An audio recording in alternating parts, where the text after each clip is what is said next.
Welcome to Underdog Hoops, presented by great coaches in our basketball community. From the Underdog Hoops studio in Rancho Cucamonga, California, here is your host, Sam Farrar.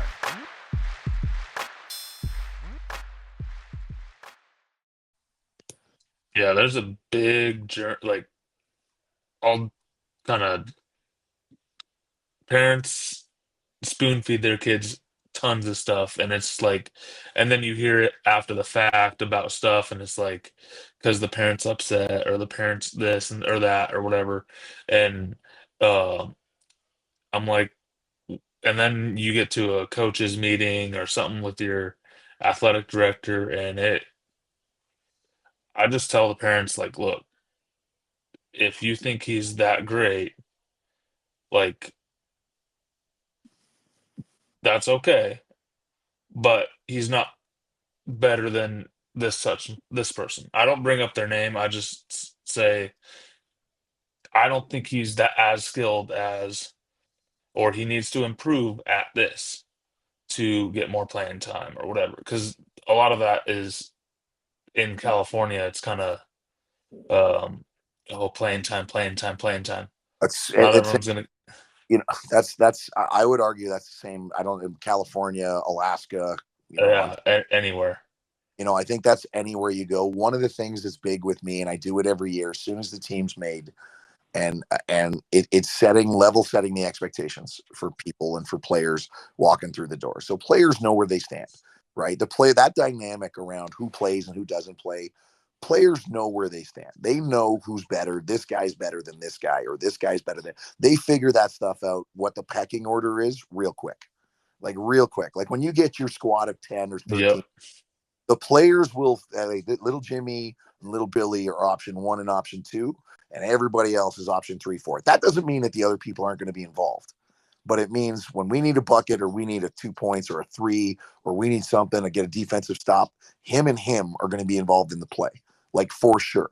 So one of the things that I found really, really successful when you're talking about parents that are all, my son's going to the pros or my son's this, is level setting those expectations before you Yep. ever season. So I have a really good, I've done it now for almost 15 years, is I have a script at the start of the season. And I say, listen, I know normally for girls, I take 13 girls. For boys, I take 12 boys. And I tell them right at the start of the season, I'd like all parents outside, leave the kids. And I leave the kids with my assistant coach. And I pull them all into a room and I said, okay, congratulations on making a rep basketball team, right? Making an AAU team. Your son, your daughter, we're going to work with them all year long. And they're going to get better. Like I'm telling you now, they will get better. But I am going to tell you all something very quick. My job as the coach is to put the best team that I think as a coach gives us the best chance to win. It's not about your son, little Jimmy. It's about us as a team.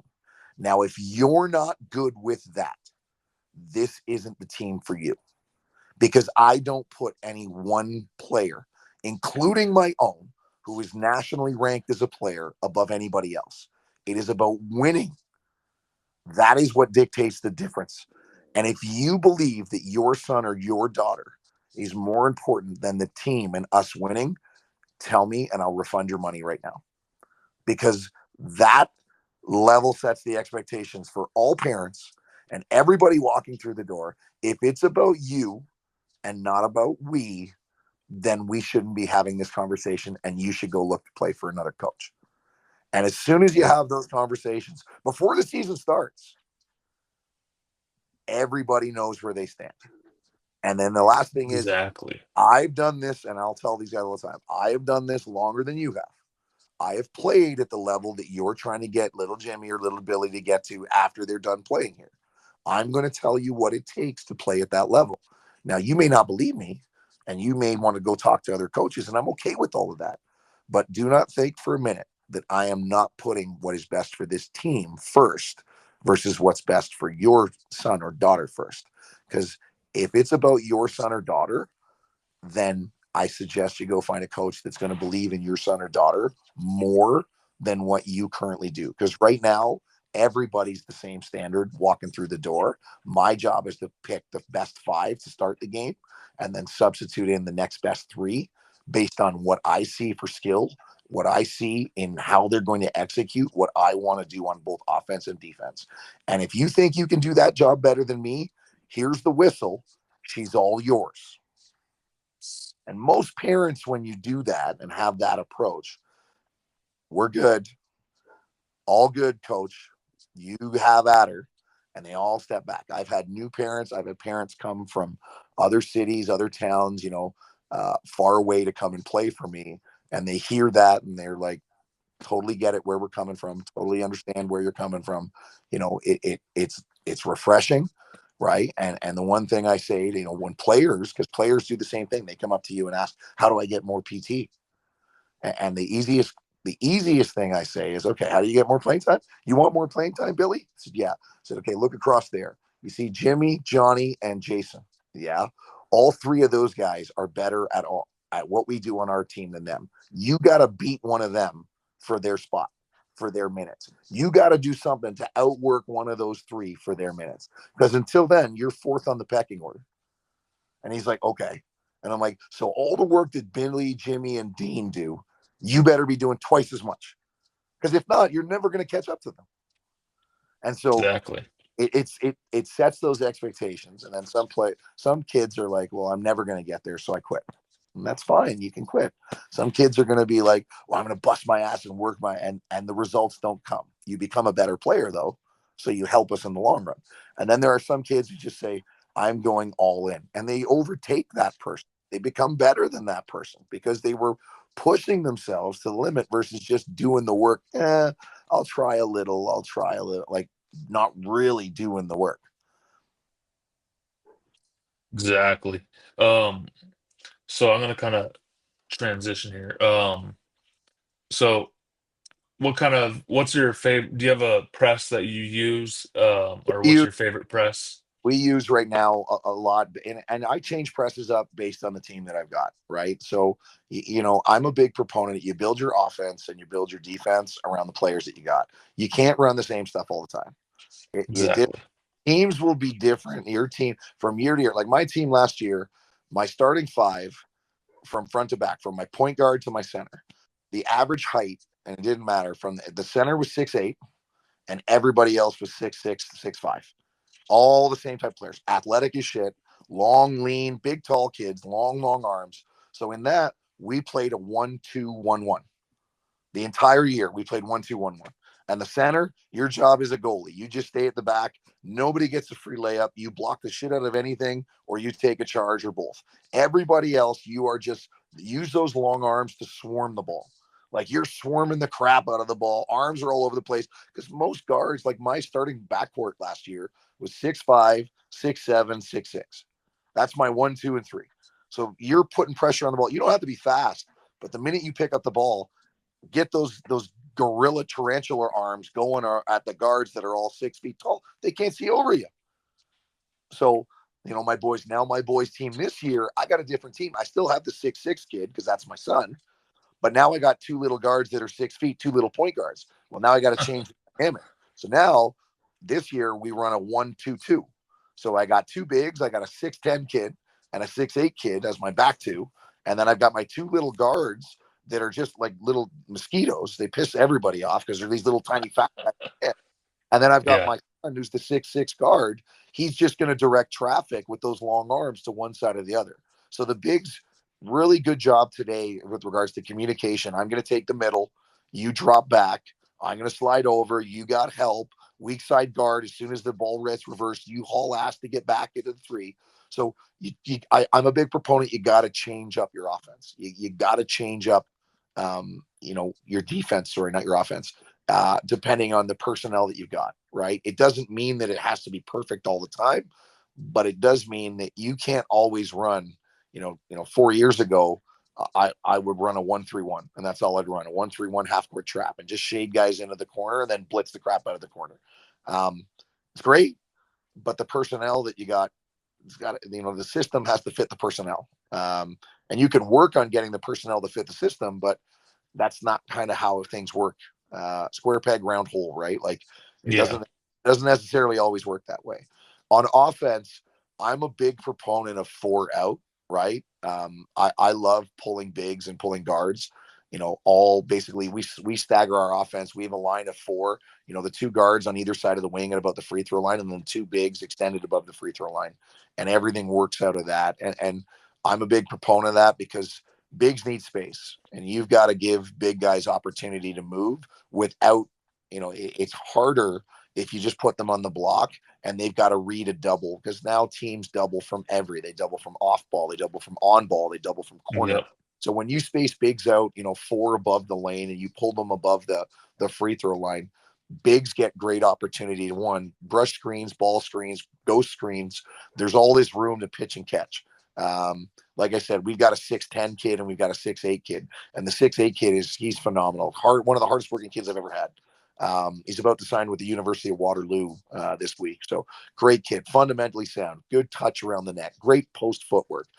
We can throw him, a touch anywhere in the net, and his drop step and fade, and it reminds me of Dirk Nowinski. I won't lie to you. Like, that's what he reminds me of. And then the other big guy, the 6'10" kid, he just doesn't do anything but dunk and block shots. He doesn't want to do anything else. He literally just, all I want to do is he averages about 4 or 5 blocks a game, maybe 10 to 12 rebounds a game. And the only thing he asks for is, coach, just make sure I get 1 or 2 dunks a game. That's all I need. And when you get a kid that's that size with that type of athleticism, I mean, it's just fun. It's awesome. Okay. All I got to do is get you 2 dunks. I get you 2 dunks, no problem. We can put you in a pick and roll on every other play. Every time they switch a guard, just throw it at the rim. And his athleticism, I've seen kids. I've coached a lot of kids and seen a lot of kids, in and around the GTA. This kid could take a nickel off the top of a backboard. Like, he just has that type. And the funny thing is, you go back 2 years ago, he never played basketball. He didn't touch a ball until 2 years ago.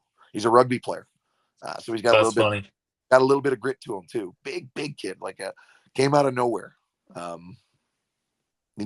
Just turned 19, so he tells me all the time, coach, next time we go to the game, he's in France right now with his family, so he missed today's games, but next time we go to the game, you and me are going out for a beer. And I'm like, I am not drinking with one of my players, guys. Like, no, we're not having a beer after. Sorry, no. It just sets the wrong. Oh, come on, coach. I'm legal. It's legal. Don't worry. I'm 19. I'm allowed to drink now. I said, it's not that. It just sets the wrong expectation. I'm not having a beer with them. Maybe in 5 years when you're graduated and we come back, sure. So those are my 2 thoughts on offense and defense. I love the 4-out stuff. I love running pick and rolls on stuff, go screens, back screens. But again, as I allude to, same principles on defense. It's what do you have on offense to work with? Like, what do you got? Because if you've got 5 guys that are all under 6 feet and they're all guards and you don't have a big, well, then running 4 out, then my thought would be just run 5 out. You don't need to run anything but 5 out. Exactly. They're all, one of them's going to be quicker than the big guy that's guarding them, and just take that guy in isolation. Yeah, that's kind of where we stand with that. So that's typically what we have is under 6 foot. Like, we'll get all the kids that are under 6 foot, but they could either dribble and shoot. But we've really not had, we haven't had a 6-footer, but we've had some come in within the last few years. So it's like, oh, cool. Like, we got some height now. So we've been able to run a little more stuff for our bigs in that way. So how do you teach the fast break decision making with your squads? So one thing that I do with our guys, and I started it with the girls and same with the boys. I love, quick transition points. Mom took them. I don't know where the other set of keys is. Shut it, please, bud. One of the things that I love is quick transition points. But the biggest, one of the biggest things, and to be honest with you, I caught this a lot out of Kentucky the last couple of years. Patino does it a lot. The Duke guys do it now, specifically with Ingram on their team. You got to have a really good shooter. I'm fortunate. I've got 3 kids that can stroke the 3. My son's a really good 3-point shooter. So, we push for transition, but the biggest thing for me is the guy that gets the rebound starts the break. Outlet to guard. Don't care where the guard is. The first guy up ahead of the break, run to the corner. Don't care where you go. Run to the right corner, run to the left corner, and then go from there. You push ball and get to the corner. As soon as you cross half court, throw that ball to the corner, right? So now the corner guy's making the read, okay? Most defenses because you're running, they're scrambling to get back. Their role will be, oh, there's a guy in the 3. I got to close out. So you push that ball to the 3. As soon as that ball gets to the 3 and you've given it up, if you run the lane, you're most likely going to get a layup. But even if you don't, and this is where the secondary break becomes big. Even if you don't, if you just run through the middle of the key, you draw the attention. Now the guy that rebounded the ball, if he's got a little bit of hustle in his step, if he follows you as a secondary trail, 95% of the time, there's nobody there. He's left to himself. He just gets an uncontested layup. Now, you can always shoot the 3 in the corner right away. And again, goes back to my philosophy of if it's there and you want to take it, get it up. But that push to the corner, push through the middle, and then have a trail through after you just left, the secondary trail is always open. Like I can honestly, if you look up, and we've got a YouTube channel called Oxford Elite 1, so you can look it up. A lot of our breaks you see on it, that secondary guy, the guy that pulls to the middle, it's a dunk. There's nobody there. You've pulled everybody through with the guy that passed the ball just running the floor. You've pulled everybody else through. So there's nobody. And most bigs, they get caught still looking back and they're not running. If you're willing to do the dirty work, and that's what I'm saying, the hustle, the extra effort, if you're willing to run the floor, you get 2 points just because you're going to outwork the guy. So, Yeah. That breakout, if you watch a lot of the college teams do it now. Actually, it's funny. I was watching St. John's last night, and they must have run, and they're not a good shooting team by any means, but they must run that break and that secondary break with the big through. The Obaji kid must have had 4 dunks in the first half, just running behind Richardson as he cleared out the middle. He just followed him right behind it. Bang, dunk, bang, dunk. And I'm going, that looks so familiar because I probably did that about 4 times last weekend. Pushing to the corners, either side, it doesn't matter for me, is big. And that goes back to one of the things we talked about earlier. The 3-point shot has really changed the game. In my day when I played in college, we would walk the ball at the floor. You're getting into a half court set, and you might get a 3 out of it, but nowhere near the pace of the transition that you're seeing happen now. Like, it's a lot of the kids, and I know 2 or 3 kids on my team, if they push and run to the corner and they're left wide open, you're not looking for a secondary trail. Like, they're shooting the ball. Like, I know they're shooting the ball, and I'm okay with that because it's 10 seconds, not even 5 seconds. You get a shot. If it goes in, you're up 3. If it doesn't, who cares? You're running back and playing defense anyway. Exactly. So situational basketball, how do you have any specific strategies to execute in high pressure moments? So like end of game So scenarios. there's 3 or 4 sets that I go to depending on, and a lot depends on what the other team's doing for defense, right? If we're playing a zone or they're playing man. The team that I've had both this year, and I say this, and I say it with all my son, my younger son is one of the best shooters I've ever seen. Like, he is, and I'm not saying that because he's my son, because I hate saying that because it sounds like dad's brag. Yeah. It really is, but he really is. We're in a small town of 50,000 people. We've had a couple of kids that have gone Division 1, and I've had referees and players see me be like, "Look, I've been in this town for 30 years, and I saw this guy, this guy, and this guy. This guy plays in Portugal, or this guy plays here. In 30 years, I've never seen a kid come through this town that shoots the ball the way your son does. Like, he will make shots." Even to me, some of the stuff he shoots. How the fuck do you practice that? Like, you're pulling up the logo, right? Like, you're pulling up from the logo and shooting it, and you're not even hesitating, and it's in. Like, it's in. So we played his high school team because he's just started for me this year, but his high school team played a tournament this year, and I'm no joke. He had 68 points himself. He had just over 18 threes. The other team only scored 62. He outscored the other team by himself. So, I'm fortunate, and as much as I say I taught him everything he knows, I didn't. He did. Go back to, he put in the work. Him and his brother working out together, doing the work. Dad, here's what you got to do. Him and his brother putting in the work. Him and his brother doing that stuff. I'm fortunate now this year because he was my best shooter on last year's team. Now I've got 2 more kids that came out of nowhere, little guards, that shoot the ball at a high clip as well. So now I've got 3 kids that all stretch the floor and 1 big whose footwork is, phenomenal. He's a Kevin McHale type of footwork post guy. Low, get down, get dirty, great on the offensive glass, rebounds his own misses at a rate that I'm just like, Jesus, because he knows where the ball's going to be because he's the one that missed it. Yeah. Which is tough. It's tough to teach kids that. They figure it out on their own. The good ones do. So, I've got 3 shooters on the floor and I've got 2 big guys. One that the only thing he wants to do is rebound, and the other one who's got great spacing and footwork. So 2 years ago, I had a similar setup. I put in a play, post player going to touch the ball first. Guards are going to do an exchange and a switch. And if the defense gets caught, we're going to get a 3 out of it. And worst case scenario, the post player is going to get a ball and just go to work. You do whatever you want. We're going to make a read off whatever you do. If it's one-on-one, take it to the net. And if it's not one-on-one, we'll figure something else out. So a lot of stuff depends. I really love putting guys in pick and roll. We do a lot. I don't know if you know what Spain is, like Spain action. Yeah. Run a lot of Spain, like a lot of Spain stuff. And we'll run different variations of Spain. But with the guys that we have that can shoot, it's such a great little setup. You need a 3 or you need a 2, you can always get a read. Sometimes you got to make sure that the bigs understand, hey, roll, but do a short roll. Don't like just do hard and dive, like do a short roll and catch it around the free throw line. So it's a nice, easy decision. You get 1 dribble and it's there, or 1 dribble and it's a kick out. So it's all situational stuff that we do, but Spain is an offense, love running.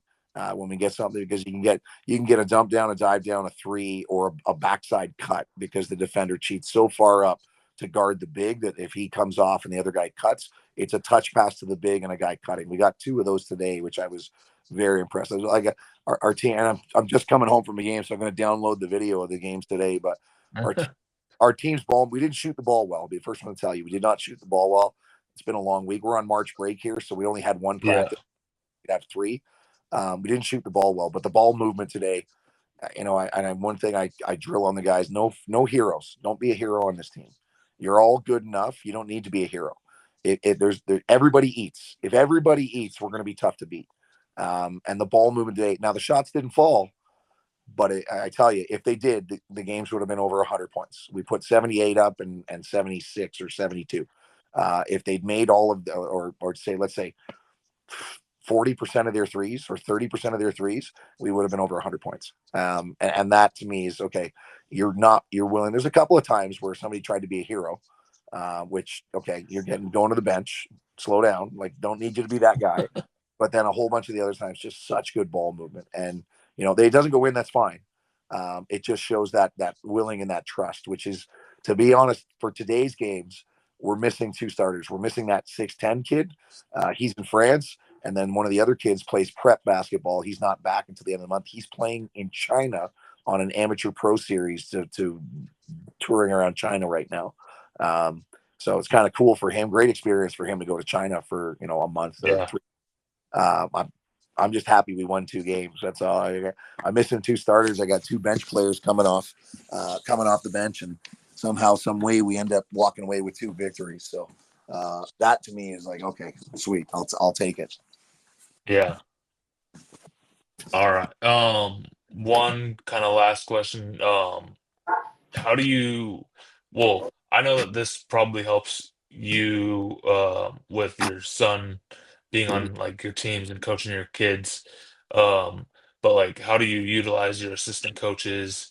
Or do you have assistant coaches that you utilize to kind of, hey, I'm trying to tell him this, but maybe if you tell him this, it would be So beneficial.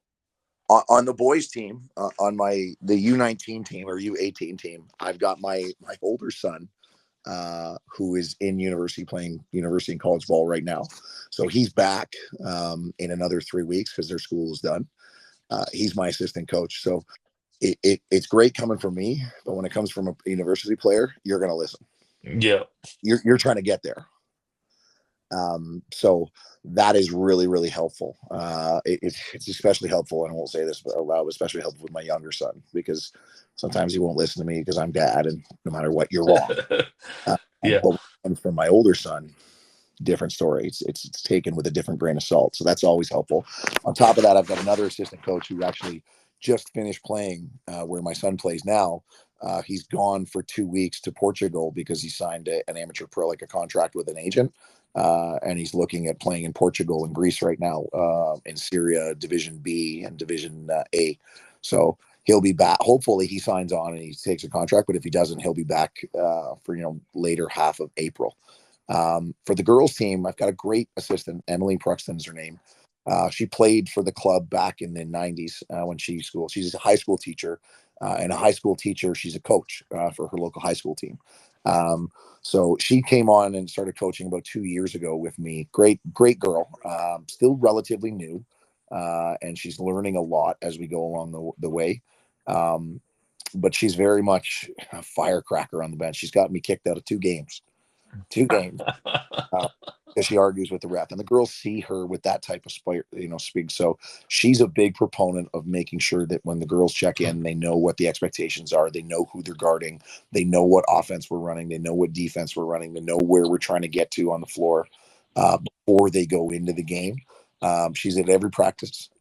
She's always there helping. She runs some of the practices when I can't attend because I'm off either at work or I'm somewhere in the States for work. So she's really good at making the message clear and consistent, at the same as me, because she's kind of just learning basketball the same way, the girls are learning at the same time with me teaching it to her at the same time. So both teams, a little bit different dynamic and experience.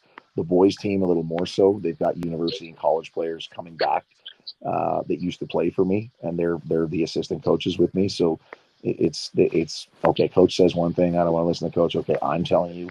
Okay, yeah, I'll listen to you because you're playing right now where I want to be next year. I want to be doing next year. Yep. So a little bit different. Great to have both people involved. I wouldn't trade one for another for sure. They're both the boys. My older son, and his best friend, Tyler Grievers and Jackson Halward. Love those two being on the bench. And again, it's from a dad's perspective.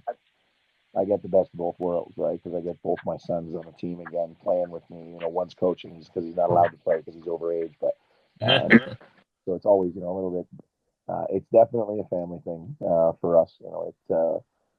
It started off very small, nerve tightness, and it's gone full circle for sure. So yeah, assistant coaches are really, really a big, and I don't know how it is in the States, but in Canada here, huge asset. And I don't think, from what I see, a lot of coaches I see where they're assistant coaches, they're just there and they're statisticians, and they're taking stats, or this guy shot this, or this guy. You can do that. You can do that on your own afterwards when you watch the video yourself. You can write down who hit what.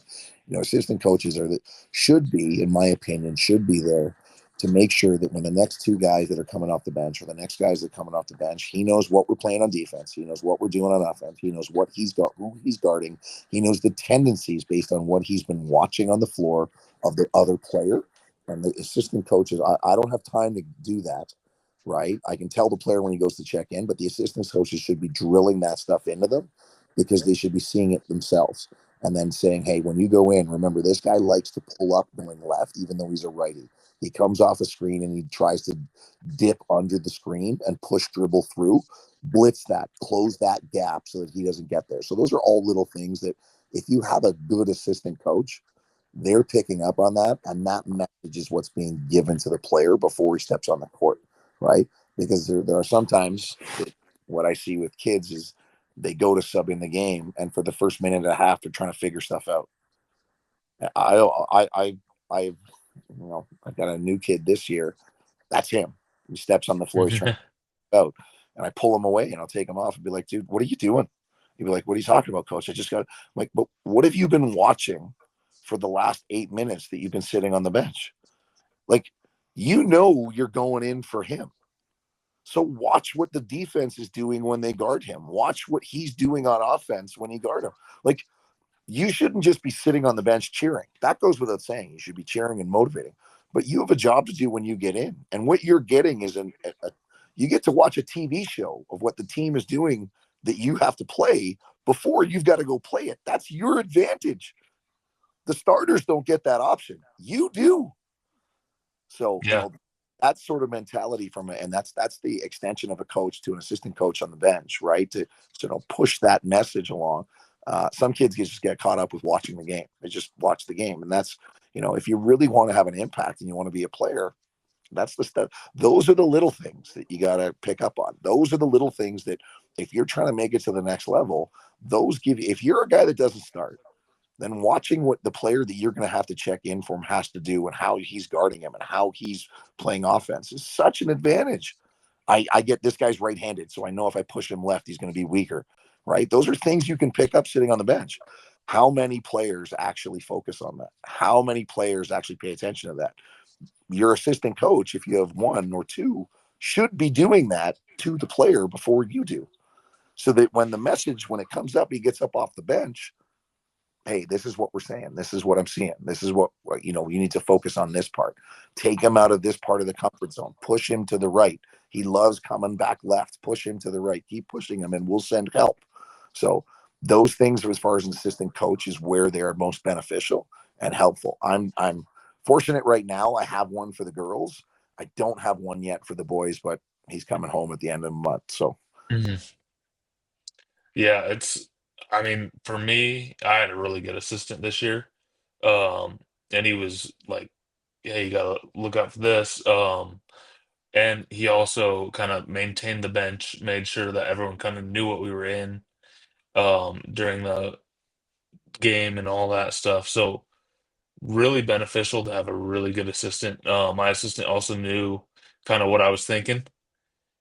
So definitely, um, definitely helps. You know, it definitely helps. I'm fortunate my son played for me, like my older one that's coming back to my assistant.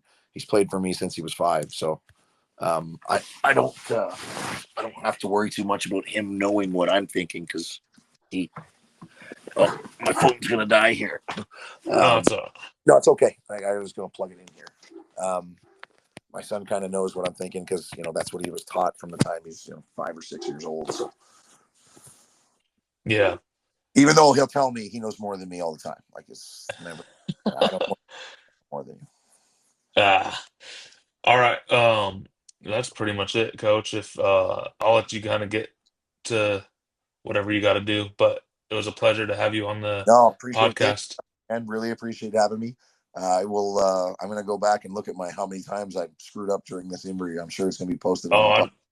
I don't care. Well, it'll All probably good, be up but in April, I'm nice, thinking. nice. So, all right. I All will right. keep in touch with you. Yeah, like I said, anytime, man. If you ever want to reach out, you're looking for some more, anytime, reach out to me, man. All the best, dude. Good luck with your season. I hope things work out well. Thank you. You too. All right. Take care, brother. Yep. You too.